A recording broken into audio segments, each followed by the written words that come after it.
Hello students, welcome to new session GST একাডেমিতে নতুন English আরেকটি ক্লাসে প্রত্যেককে ওয়েলকাম।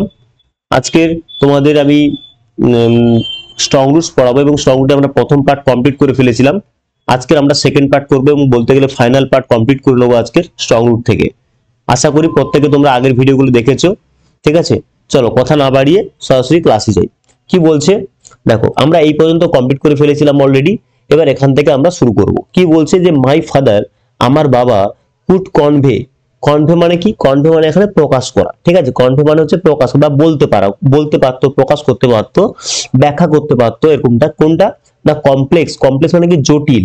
জটিল যে স্পিরিচুয়াল, স্পিরিচুয়াল মানে আধ্যাত্মিক।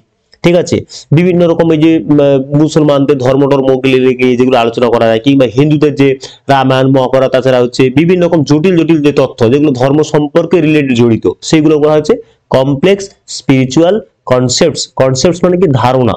ঠিক আছে, কনসেপ্ট মানে ধারণা। তাহলে আমার বাবা মাই ফাদার কুড কনভে মানে ব্যাখ্যা করতে পারতো। কি ব্যাখ্যা করতে পারতো? না কমপ্লেক্স জটিল যে স্পিরিচুয়াল যে আধ্যাত্মিক যে কনসেপ্টস গুলো রয়েছে, যে ধ্যান ধারণা গুলো রয়েছে, সেগুলোকে আমার বাবা কি করতে পারতো? ব্যাখ্যা করতে পারতো। কিরকম ভাবে? পরীক্ষা পড়ে এবং ইন ভেরি সিম্পল, খুব সহজ সরল ভাবে। ভেরি সিম্পল মানে খুব সহজ সরল ভাবে ব্যাখ্যা করতে পারতো। ডাউন আর্থ টু তামিল মানে তামিল ভাষায়। আমরা দেখেছিলাম তামিল ভাষাতে প্রথমে গল্পের শুরুতে দেখেছিলাম, তাই না? যে আমরা দেখেছিলাম হচ্ছে সেই কোথায় যেন মাদ্রাস স্টেটে থাকছে, তাই তো? এবং তামিল ফ্যামিলিতে আমাদের লেখক জন্মগ্রহণ করেছে। তার জন্য বলছে যে তামিল তামিল ফ্যামিলি তোমার তামিল ভাষা, তাই না?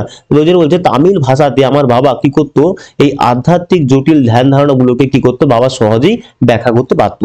এই লাইনটা কিন্তু ভয়েস চেঞ্জের জন্য পরীক্ষাতে খুব ইম্পর্টেন্ট। ঠিক আছে, পরীক্ষাতে ভয়েস চেঞ্জ খুব ইম্পর্টেন্ট এবং কনসেপ্ট মানে পরীক্ষার কোশ্চেনও পড়ে যে বাবা কিরকম ভাবে ধ্যান ধারণাগুলোকে, আধ্যাত্মিক ধ্যান ধারণাগুলোকে কিন্তু বাবা ব্যাখ্যা করতো। কিভাবে হতো? না in a very simple down earth two Tamil. তাছাড়া বলবে যে বাবা আধ্যাত্মিক ধ্যান ধারণাগুলো কোন ভাষায় প্রকাশ করতো? তাহলে বলতে হবে তামিল ভাষায়। ওকে, চলো। তার বলতে হি ওয়ান্স টোল্ড মি, সে একসময় আমাকে, ওয়ান্স টোল্ড মি মানে একবার আমাকে সে বলেছিল। কি বলেছিল? টোল্ড মি, আমাকে বলেছিল ইন হিজ ওন টাইম। বলতে যে কোনো ব্যক্তির সম্পর্কে বলছে এখানে, ইন হিজ ওন টাইম, কোনো ব্যক্তি তার নিজের সময়ে বা যে সময়টাতে সে বেঁচে আছে বা তার জীবনের কাজকর্ম করেছে ওই সময়টাতে, অ্যান্ড হিজ ওন এবং তার নিজের, ওন মানে নিজের, ও ডব্লিউ এন, আর ডব্লিউ ও এন, ওন মানে হচ্ছে জেতা। ঠিক আছে, জেতা, কোনো কিছুকে জিতে যাওয়া, সেটা হচ্ছে ওন। আর ও ডব্লিউ এন, ওন মানে হচ্ছে নিজের। ঠিক আছে, ওন মানে হচ্ছে নিজে, এটাকে খেয়াল করতে হবে, গুলিয়ে ফেললে হবে না। তাহলে ইন ইজ ওন, তার নিজের জায়গাতে, প্লেস, প্রত্যেকের জায়গায়, প্রত্যেকের সময়ে, in what he really is, say actually বাস্তবে কি, বাস্তবে সে কি, সে কেমন আছে, কি ব্যাপার। আমরা বিশেষ করে এই মানে মানে স্ট্যান্ডার্ড আর ইম্পর্টেন্স হচ্ছে এই জায়গাতে যে আমরা প্রত্যেকে আমাদের জায়গাটা নিয়ে খুবই দুঃখিত। কেউ আমরা স্যাটিসফাই নয় যে আমি এরকম হচ্ছে, আমার এই দুঃখ আছে, ওই দুঃখ আছে, প্রত্যেকে ভুগছি। কেউ না কোনো একটা সাফার করছি, কিছু না কিছু একটা জায়গায় আছি যে এটা আমার ভালো না, ওটা ভালো না, সেটা ভালো না, ওর যেটা আছে সেটা ভালো। এইরকম ব্যাপারটা নিয়ে আমাদের আব্দুল কালামের বাবা ব্যাপারটাকে ব্যাখ্যা করছে যে তুমি যে জায়গাতেই আছো এবং যে ব্যক্তি যেখানেই আছে, সে যে সময় বিলং করুক না এবং যে প্লেসে যে জায়গাতেই বিলং করুক না কেন, ইন হোয়াট হি রিয়েলি, সে যে অবস্থায় থাকুক না কেন, ইন দ্য স্টেজ, এই স্টেজে যে স্টেজ দাঁড়িয়ে আছে, সে যে অবস্থায় দাঁড়িয়ে আছে, যে সময় দাঁড়িয়ে আছে, সেই সময়ে he has reached God, he has reached good, সে ভালো জায়গায় গেছে, অর অর অর ব্যাড অথবা খারাপ জায়গায়। মানে প্রত্যেকে কেউ না কেউ বলছে কি, কেউ বলছে আমি ভালো জায়গাতে আছি, বর্তমান ঠিকঠাক আছে, কিন্তু সে স্যাটিসফাই নয়। আবার যে খারাপ জায়গা আছে সে বলছে আমার খারাপ সময় আছে। তাহলে প্রত্যেকে ভালো খারাপ কিছু না কিছু একটা জায়গায় আমরা জীবনে দাঁড়িয়ে আছি, সেটাই বলছে। কিন্তু দাঁড়িয়ে তো আছো, ঠিক আছে, কিন্তু বলছে সেই জায়গায় এভরি হিউম্যান, প্রত্যেকটা বিং, হিউম্যান বিং মানে হচ্ছে মানুষ, প্রত্যেকটা হিউম্যান বিং, প্রত্যেকটা মানুষই কি আছে, ইজ এ স্পেসিফিক এলিমেন্ট। ঠিক আছে, স্পেসিফিক একটা স্পেসিফিক এলিমেন্ট, এলিমেন্ট মানে কি? উপাদান। ঠিক আছে, একটা বিশেষ ব্যক্তি, স্পেসিফিক মানে স্পেশাল, ব্যক্তিগত একটা কি রয়েছে? এলিমেন্ট, একটা গুরুত্ব রয়েছে, একটা উপাদান রয়েছে। হ্যাঁ, উইদিন দা হোল, উইদিন মানে মধ্যে, কার মধ্যে? দা হোল, এই সমগ্র অফ দা ম্যানিফেস্ট মানে সুস্পষ্ট বলতে পারো, স্পষ্ট, যে ডিভাইন বিং, যে দৈবিক যে জায়গা, দৈবিক যে মানে দৈবিক যে ক্ষমতা থাকে, সেই দৈবিক ক্ষমতা কিংবা বিশ্ব ব্রহ্মাণ্ডের তার প্রত্যেকটা ব্যক্তির কাছে, এই বিশ্ব ব্রহ্মাণ্ডে তার প্রত্যেকটা ব্যক্তি তার নিজস্ব কি রয়েছে? সত্তা রয়েছে, এলিমেন্টস রয়েছে প্রত্যেকটা জায়গায়। ঠিক আছে, এটা বুঝতে হবে। সো তাই তাহলে বলছে সো, তাহলে হোয়াই কেন, তাহলে বলছে প্রত্যেকটা ব্যক্তি ভালো হোক খারাপ হোক, আগের লাইনটা কি বলছে, প্রত্যেকটা ব্যক্তি সে গুড অর ব্যাড যে জায়গায় সে আসুক না কেন, যে জায়গায় সে থাকুক না কেন, তার প্রত্যেকটা ব্যক্তির কি রয়েছে, বিশেষত্ব রয়েছে।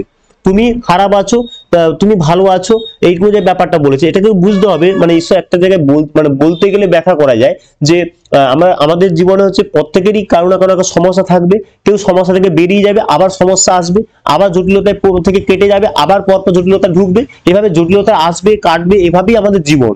আমাদেরকে মনে রাখতে হবে যে ঈশ্বর আমাদেরকে কিংবা আল্লাহ আমাদেরকে কিন্তু এভাবেই জীবনটা দিয়েছে। তুমি যেমন অবস্থাতে আছো তোমার জীবনটা ওইরকম ভাবেই তোমাকে দেওয়া হয়েছে, তা তোমাকে ওইরকম জীবন তোমাকে সাফার করতে হবে, এরকম ব্যাপারটাই বলছে। এই জন্যই যে তুমি গুড অর ব্যাড সে যে জায়গায় যাও থাকো না কেন, ভালো হোক আর খারাপ হোক, প্রত্যেকটা মানুষ যে স্টেজে দাঁড়িয়ে আছে, যে সময় দাঁড়িয়ে থাকুক না কেন, তার একটা বিশেষত্ব রয়েছে, তার একটা গুরুত্ব রয়েছে। সে খারাপ যে তোমার জীবনে এসছে, সে খারাপটাও কিন্তু তোমার জীবনে একটা গুরুত্ব ফেলবে, ঠিক আছে, তার সুস্পষ্ট একটা মিনিং থাকবে, সুস্পষ্ট একটা জায়গা থাকবে, সেটা বোঝানোর চেষ্টা করছে।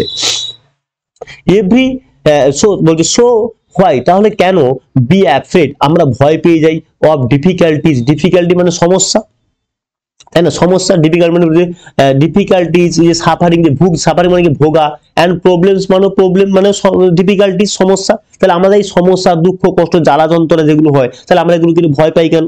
আব্দুল কালাম প্রশ্ন করছে যে তাহলে আমরা এগুলোকে ভয় পাই কেন? তাহলে ঈশ্বর যদি আমাদেরকে দুঃখ দেয়, ঈশ্বর যদি আমাদের কষ্ট দেয়, আমরা যে জায়গায় থাকি না কেন সেই জায়গায় একটা গুরুত্ব আছে, তাহলে সব যদি ঠিকই থাকে, আগে থেকে যদি নির্বাচিত থাকে, তাহলে আমরা এইগুলোকে নিয়ে এত ভয় পাই কেন? কারণ আমরা জানি তো দুঃখ আছে, দুঃখ কদিন না কদিন পরে কেটে যাবে। তাহলে আমরা যদি এগুলো সবই জানি, তাহলে আমরা এত ভয় পাচ্ছি কেন? আমাদের জীবনে যে ভোগান্তিগুলো রয়েছে, যে ডিফিকাল্টিস গুলো রয়েছে, যে প্রবলেম গুলো রয়েছে, সেগুলো নিয়ে আমরা এত ভুগছি কেন? বলে when travels comes, যখন সমস্যা আসে, বলছে when travels comes, ট্রাভেল মানে সমস্যা, কাম মানে আসে, যখন সমস্যা আসে, বলছে লেখক মানে আব্দুল কালাম বাবা বলছে ট্রাই চেষ্টা করো, টু আন্ডারস্ট্যান্ড, আন্ডারস্ট্যান্ড মানে বুঝতে, বুঝতে চেষ্টা করো, the relevance of the relevance of your sufferings, তোমার ভোগান্তির কারণ কি।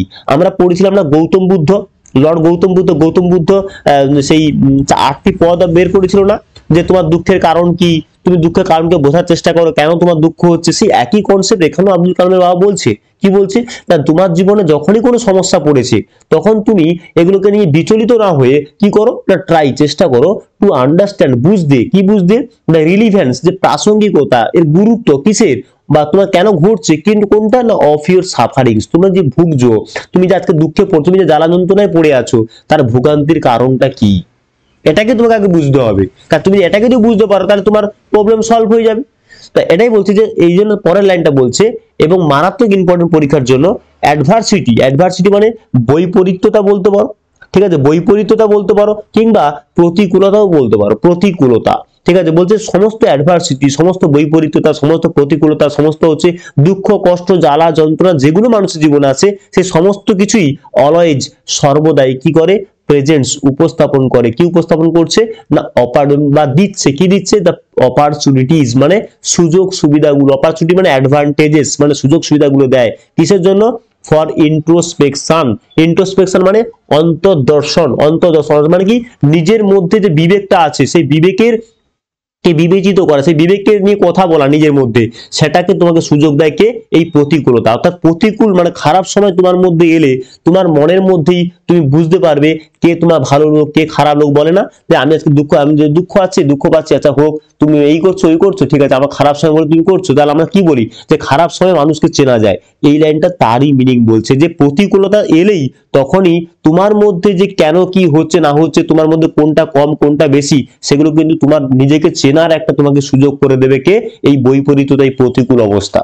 দুঃখ তোমার আসতেই হবে জীবনে, কষ্ট তোমাকে পেতেই হবে, তবেই তুমি বুঝবে যে ভালো কিংবা আরো যেটা খুবই ভালো, সেগুলোর গুরুত্বটা কি, কোন মাত্রায় থাকছে, ঠিক আছে। না হারলে জেতার মর্ম তুমি কি করে বুঝবে, আর জিতলে তবেই তো বুঝবে।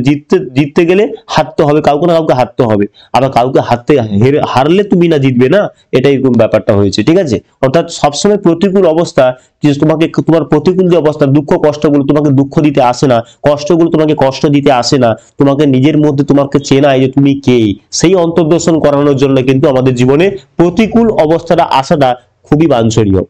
ওকে, চলো পরের স্ট্যান্ডার্ডে গিয়ে দেখি আমরা কি বলছি, ঠিক আছে। খুবই আধ্যাত্মিক লেভেলের কথাবার্তা এখানে দেওয়া হয়েছে, ঠিক আছে, একটু পড়তে হয় মন দিয়ে। দেখো বলছে হোয়াই কেন ডু নট ইউ সে। তাহলে এবার আমরা দেখলাম কি লাস্ট স্ট্যান্ডার্ডে আব্দুল কালাম এর বাবাকে আব্দুল কালাম একটা প্রশ্ন করতে, আব্দুল কালাম বাবা বললো এই কারণে আমাদের দুঃখ কষ্ট আসে। এগুলোকে যদি আমরা বুঝি যে কেন দুঃখ হচ্ছে কেন কষ্ট হচ্ছে, তাহলে জীবনে আর হচ্ছে কোনো রকম কোনো কষ্ট থাকবে না, সেই সমস্যার সমাধান হয়ে যাবে। এটা 1 নম্বর বললো। 2 নম্বর বললো কি যে ওই যে কষ্ট যে পাচ্ছি, কষ্ট আমাদের জীবনে পাওয়া দরকার, কষ্ট পেলেই তুমি বুঝতে পারবে তুমি কোন জায়গায় দাঁড়িয়ে আছো। তাহলে এটা করলেই তুমি সবকিছু সমস্যার সমাধান হয়ে যাচ্ছে। তাহলে সব সমস্যার সমাধান হয়ে গেলে আব্দুল কালাম বলছে, তাহলে সমস্যার সমাধান যদি হয়ে যায় তাহলে সবই যদি তুমি জানো, তাহলে বলছে হোয়াই ডু নট ইউ সে, কেন তুমি বলো না, হোয়াই কেন ডু নট ইউ সে মানে বলা, কেন তুমি বলো না দিস এটাকে, এই যে কারণটা যে এটাকে করলেই তোমার মানুষের জীবন দুঃখ থাকবে না, এই কারণটা, এই যেটাকে বলছে দিস এটা, কাকে, টু দা পিপুল লোকেদেরকে, যারা, হু মানে যে বা যারা, যারা কি কাম আসে, টু ইউ তোমার কাছে আসে, কিসের জন্য না for help and advice, help মানে সাহায্যের জন্য, অ্যান্ড অ্যাডভাইস মানে কি উপদেশের জন্য। তাহলে যার কাছে যে সমস্ত লোকেরা তোমার কাছে আসে দুঃখ কষ্ট জ্বালা যন্ত্রণা পেয়ে সাহায্য এবং উপদেশের জন্য, তাদেরকে তুমি যে এই কথাটা বলে দাও, তারা তাদের সমস্যার সমাধান হয়ে যাবে। আই আস্ক মাই ফাদার, আমি আমার বাবাকে জিজ্ঞাসা করলাম যে কেন তুমি বলো না, এবং এই লাইনটা ন্যারেশনের জন্য ইম্পর্টেন্ট, ঠিক আছে, ন্যারেশনের জন্য। বলছে হি পুট সে রেখেছিল, কি রেখেছিল না হিজ হ্যান্ডস তার হাতগুলো, তার হাতগুলো তো দুটো হাতই রেখেছিল, কোথায় রেখেছিল, অন মাই শোল্ডার আমার কাঁধের উপরে রেখেছিল, অ্যান্ড এবং লুক তাকিয়েছিল, স্ট্রেট একদম স্ট্রেট মানে সোজা হবে তাকিয়েছিল, কোথায়, ইনটু মাই আইজ আমার চোখের দিকে তাকিয়েছিল। কিছু, তাহলে সে আমার কাঁধে হাত রেখে আমার চোখের দিকে তাকিয়েছিল। ফর কোয়াইট সাম টাইম কিছু সময় ধরে চুপচাপ থেকে, হি সেড নাথিং সে কিছুই কিন্তু বলেনি। তাহলে কিছু সময়, ফর কোয়াইট সাম টাইম মানে কিছু সময় ধরে, হি সেড নাথিং সে কিছুই বলেনি, শুধু তার কাঁধে হাত দিয়ে চোখের দিকে তাকিয়ে আছে। অ্যাজ, এবং তখন লেখক মনে করছে যে অ্যাজ যেন, মনে হচ্ছে অ্যাজ ইফ যেন, কি যেন, হি ওয়াজ জাজিং, অ্যাজ ইফ মানে যেন হি ওয়াজ জাজিং মানে কি, জাজ মানে বিচার করা না, জাজ মানে বিচারক, আর জাজিং মানে এখানে বিচার করছে, হি ওয়াজ জাজিং তিনি বিচার করছে, কি বিচার করছে, মাই ক্যাপাসিটি আমার যে কতটা ক্ষমতা রয়েছে, মাই ক্যাপাসিটি আমার ক্ষমতা, কিসের ক্ষমতা না টু কম্প্রিহেন্ড মানে বুঝতে পারা, কি বুঝতে পারা, হিজ ওয়ার্ডস তার শব্দগুলো তার উত্তরগুলো।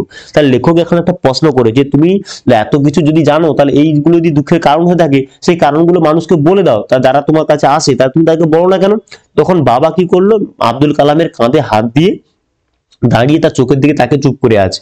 লেখক তো ভাবছে বাবা চুপ করে আছে কোনো কাঁধে হাত দিয়ে, মানে তখন ভাবছে তাহলে বাবা মনে হয় আমাকে বোঝানোর জন্য কিছু একটা ভাবছে। যেমন ভাবে ধরো ইজি ভাবে যদি কথাটা বলি, ধরো তুমি একজন দাঁড়িয়ে আছো, তুমি একটা এখানে ধরো স্যার আছে, তুমি স্যার পড়াচ্ছে আর তুমি এখানে বসে আছো, তা তুমি বললে স্যার আমি বুঝতে পারিনি, স্যার যে ভাষায় বলছে তুমি বলে বুঝতে পারিনি, তখন স্যার কি করে দেখবে, স্যার তো প্রথমবার একবার বুঝিয়েছে, তারপর যখন তুমি বললে বুঝতে পারোনি, তখন স্যার দেখবে কিছু সময় ধরে চুপ করে থাকে, তারপর বোঝানোর চেষ্টা করে, মানে কি স্যার তখন তোমাকে ওইটা জাজিং করছে যে ভাষা আমি বলেছি সেটা নিতে পারেনি, তাহলে আমাকে এমন ভাবে বলতে হবে যেন এ বুঝতে পারে, তাহলে এর বোঝার লেভেলটা লেখক স্যারকে বুঝতে হচ্ছে। সেটাই বলছে এখানে যে আব্দুল কালাম তো ছোট ছিল, তাই আব্দুল কালামের বাবার যে ধ্যান ধারণা, যে মানে আধ্যাত্মিক চিন্তা ভাবনা, সেদিক থেকে যদি উত্তর দেয় তাহলে আব্দুল কালাম বুঝতে পারবে না। এই জন্য আব্দুল কালামের চোখের দিকে তাকিয়ে আব্দুল কালামের বাবা বোঝার চেষ্টা করছে যে কি ভাষায় বললে আব্দুল কালাম এই জিনিসটাকে সহজভাবে বুঝে নিতে পারবে। ঠিক আছে, আশা করি বুঝতে পেরেছো। দেন তারপরে হি কি করলো, হি অ্যান্সার তিনি উত্তর দিয়েছিলেন, in a low deep voices, পরীক্ষায় পড়ে কেমন ভাবে উত্তর দিচ্ছেন, লো গভীর মানে খুব হালকা হবে, কিন্তু হালকা ছিল কিন্তু ডিপ ভয়েস, গভীর কণ্ঠস্বরটা ছিল কিন্তু গভীর কণ্ঠস্বরে। হি স তিনি দেখেছিলেন, মানে সরি হিজ অ্যান্সার তার উত্তরগুলো ফিল্ড মি, কিন্তু তাহলে লেখকের বাবা যে উত্তরটা দিল, আব্দুল কালাম বাবা যে উত্তরটা দিল, সেই উত্তরটা কি করলো, হিজ অ্যান্সার তার উত্তরটা ফিল্ড মি আমাকে পরিপূর্ণ করে দিল, কিসে, উইথ এ স্ট্রেঞ্জ একটা অদ্ভুত এনার্জি দিয়ে, শক্তি দিয়ে, অ্যান্ড এনথুজিয়াম মানে উদ্যম দিয়ে, তার যে উত্তরটা সেই উত্তরটা আমাকে ভরিয়ে দিয়েছিল, কিসে, উৎসাহ এবং উদ্যম দিয়ে ভরিয়ে দিয়েছিল।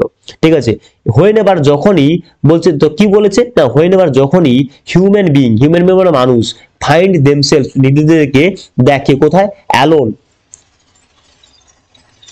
কিভাবে দেখে, মানুষ যখন নিজেকে অ্যালোন নিজেকে বা একা ভেবে ফেলে, কিরকম ভাবে, অ্যাজ এ ন্যাচারাল রিয়াকশন প্রকৃতির কারণে যখন মানুষ নিজে একা হয়ে পড়ে। যেমন দেখো, যখন তুমি তুমি ধরো এই স্কুলে পড়ছো, 11-এ পড়ছো, আর 11-এর পর 12-এ 11-এ পড়ছো, মানে এখানে তোমার বন্ধু বান্ধব হয়ে গেছে, 12-এ উঠেছো, বন্ধুত্বের মধ্যে ভালো সম্পর্ক থাকবে।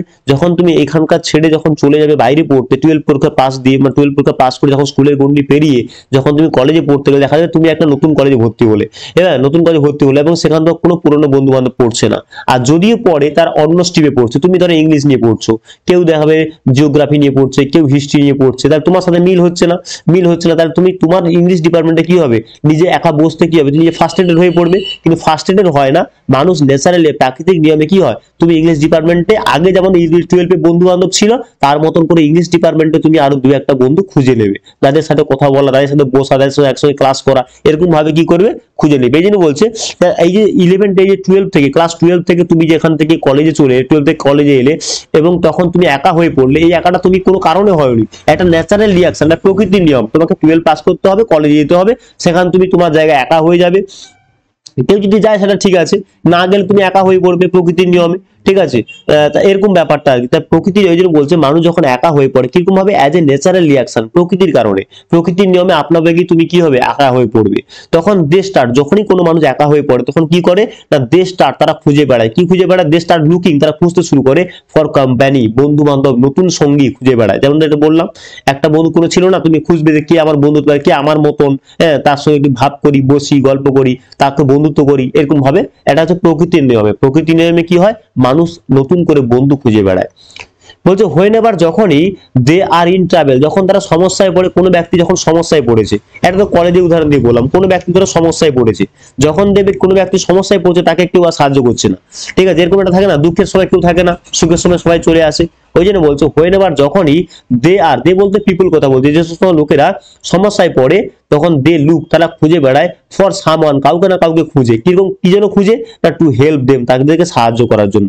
তাহলে আমি ধরো সমস্যায় পড়ছি, আমি চাইবো, এমন সমস্যায় পড়ছি, আমি সমস্যা থেকে বেরোতে পারছি না, তাহলে আমি চাইবো কি, যে কেউ যদি এসে আমার এই সমস্যাটির সমাধান করে ধরে, তাহলে কতখানি ভালো হতো। সেটাই বলছে যে এরকম আমার মতো প্রত্যেক দিন কত না কত লোক সমস্যায় পড়ছে, দে আর ইন ট্রাভেল, সমস্যায় পড়ছে, তারা প্রত্যেকে কি করছে, খুঁজে বেড়াচ্ছে ফর সামওয়ান, কাউকে না কাউকে খুঁজে বেড়াচ্ছে, ফর হেল্প দেম, তাদেরকে সাহায্য করার জন্য।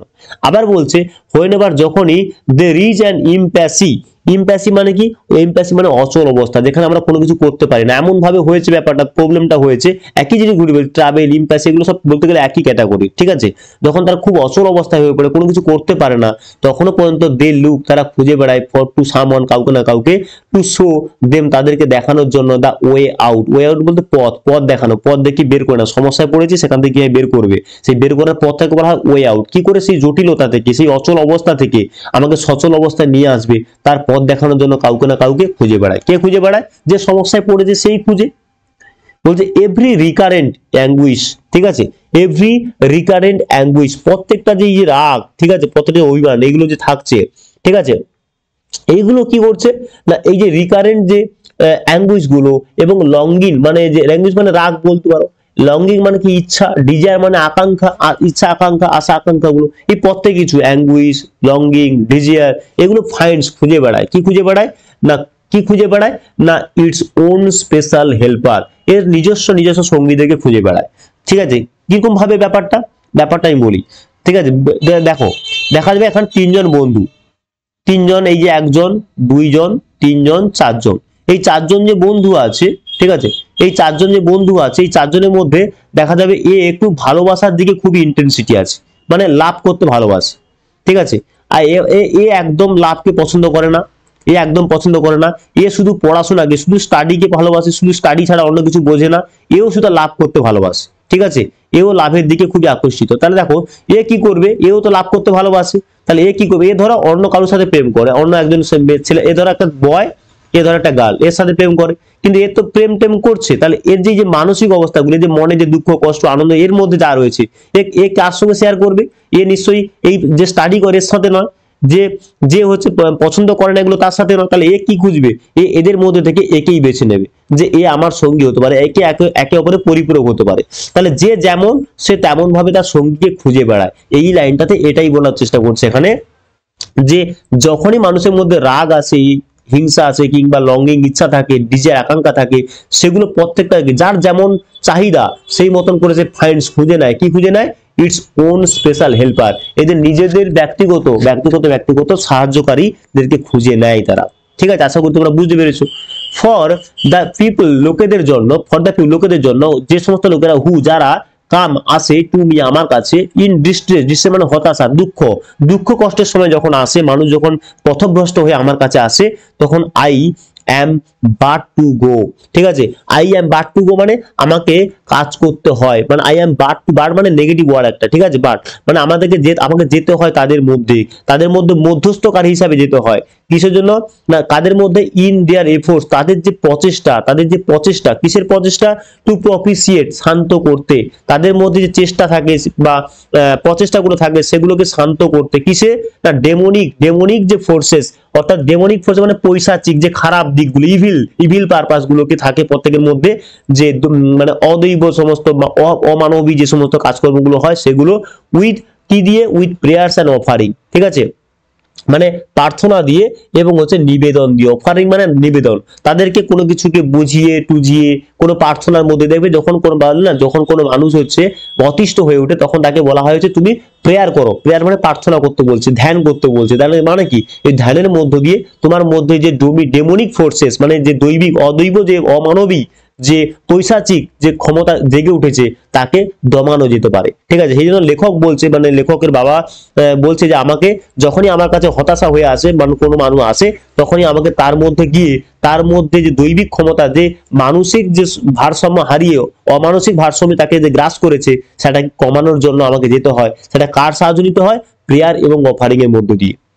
বলছে this is not correct approach, এটা একটা সঠিক পদ্ধতি নয়। কারেক্ট অ্যাপ্রোচ মানে দৃষ্টিভঙ্গি, ঠিক দৃষ্টিভঙ্গি নয় অ্যাট অল, সকলের দিক থেকে।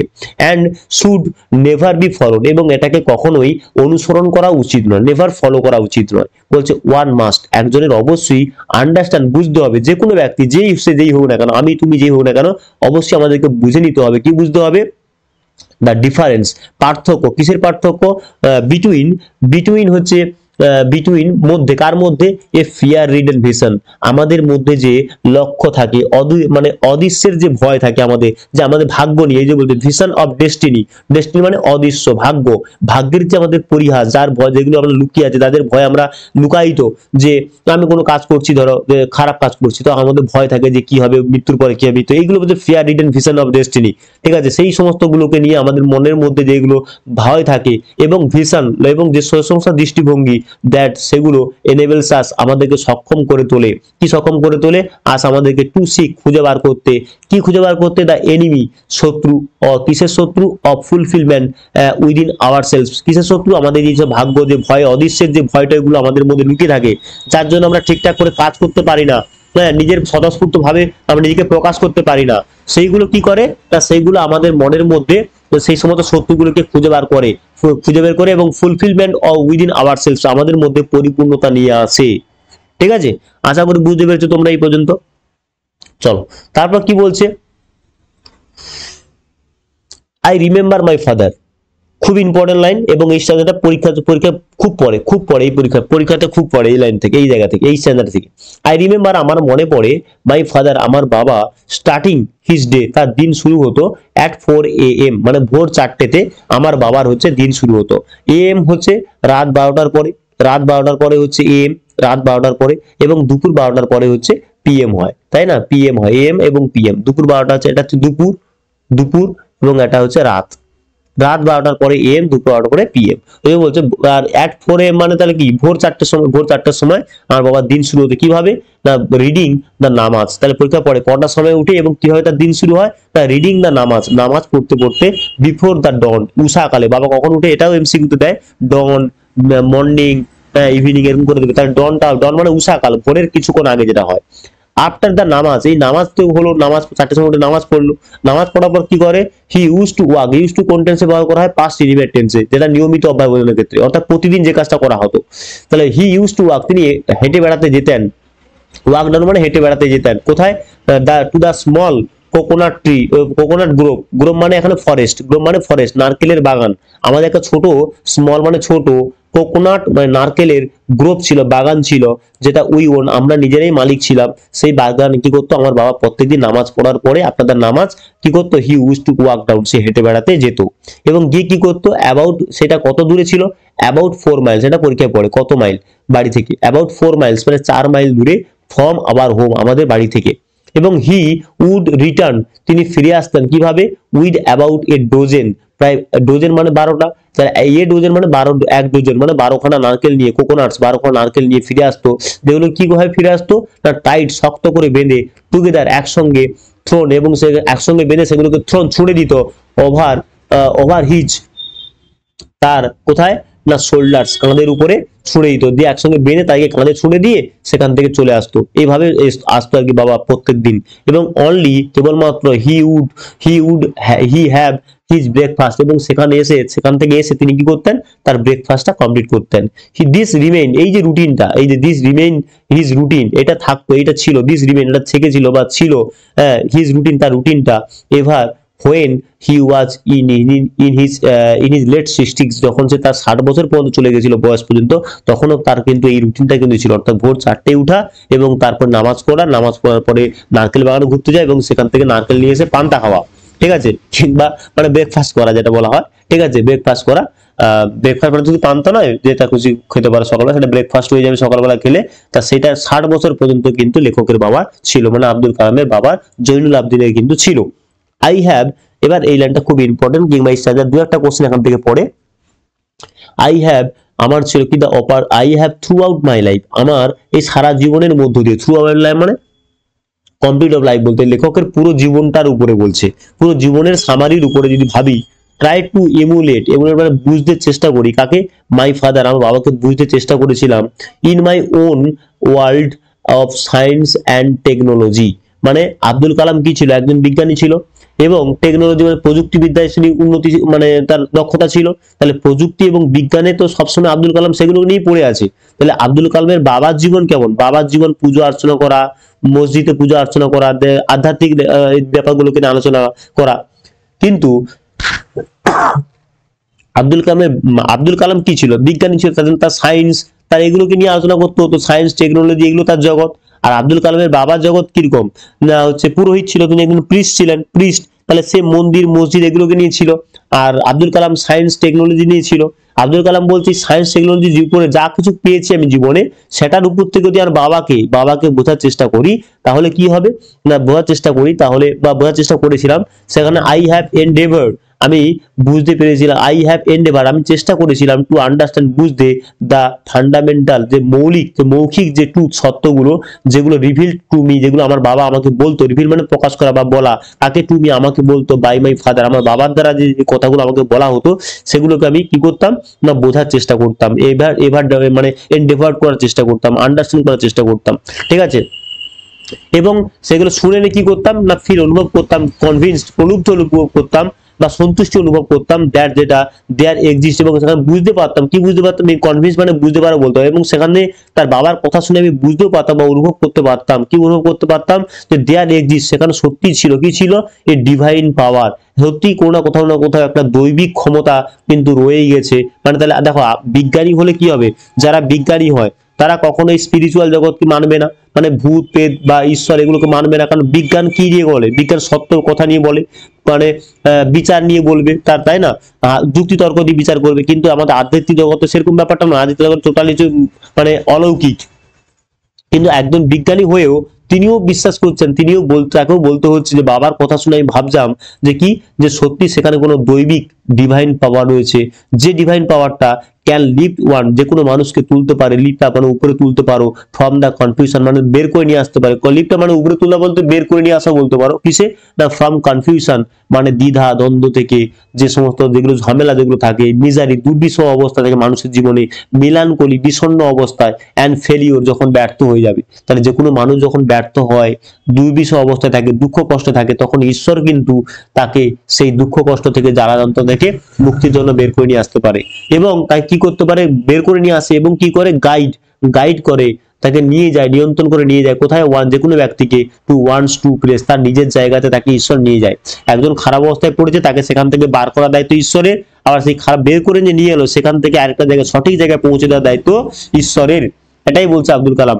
এবং and once and individual servers, কোনো পৃথক পৃথক যদি ব্যক্তি, পৃথক মানে ব্যক্তি, কোনো একা একা কোনো ব্যক্তি যদি হিজ ইমোশনাল, তার যে আবেগকে, অ্যান্ড ফিজিক্যাল বন্ড, এবং শারীরিক যে যে ক্ষমতা একটা রয়েছে, এই দুটোকে যদি কেউ কন্ট্রোল করতে পারে, কোনটাকে, ইমোশনাল এবং ফিজিক্যাল বন্ডিংকে যদি কেউ একসঙ্গে মেলাতে পারে, মানে নিয়ন্ত্রণ করতে পারে, কন্ট্রোল করতে পারে, তাহলে he is on the road of freedom, তাহলে সে স্বাধীন হয়ে যাবে, হ্যাপিনেস, সুখী থাকবে, পিস অফ মাইন্ড, এবং তার মনে শান্তি থাকবে। যেমন বললো ওই যে আমরা মহেন্দ্র সিং ধোনির কথা বলি যে তিনি মনকে নিয়ন্ত্রণ করতে পারে, তাহলে ফিজিক্যাল, তার যখন বিশ্বকাপ হেরে যাচ্ছে সেই মাঠেতে দাঁড়িয়ে তার ইমোশনকে, অর্থাৎ তার বিবেককে, আবেগকে সে নিয়ন্ত্রণ করেছে, ইমোশনাল হয়ে পড়েনি, নিজেকে ঠিক রেখেছে, এবং তার শরীর এবং মনকে দুটোকে একসঙ্গে করে কিন্তু সে তার পথে হেঁটেছে বলেই কিন্তু সে বিশ্বকাপটা পেয়েছিল। সেই জন্য বলছে যে কোনো ব্যক্তি, প্রত্যেকের মনে অবিচল অবস্থা থাকবে, প্রত্যেকের শারীরিক বন্ড ঠিক থাকবে না, তবুও সে যদি সঠিক পথে থাকে, তাই দুটোকে নিয়ন্ত্রণ করতে পারে, তাহলে সে আর মনে শান্তিও থাকবে, হ্যাপিনেসও থাকবে, এবং সে ফ্রিডমও হবে। ওকে, তো এই পর্যন্ত আমাদের চ্যাপ্টার ছিল, মানে স্ট্রং রুটস, আর এন্ড হয়ে গেছে। আশা করি তোমরা ভালোভাবে এটাকে পড়েছো এবং বুঝতে পেরেছো। যদি কোথাও না বুঝতে পেরে থাকো তাহলে তোমরা কমেন্টে লেখো, এবং ক্লাসটাকে ভালো লাগলে একটু লাইক শেয়ার করে দিও। ঠিক আছে, চলো টাটা, আবার দেখা হবে নতুন একটা কোনো ক্লাসে, কোনো একটা চ্যাপ্টার নিয়ে আলোচনায়, সেখানে দেখা হবে। ঠিক আছে।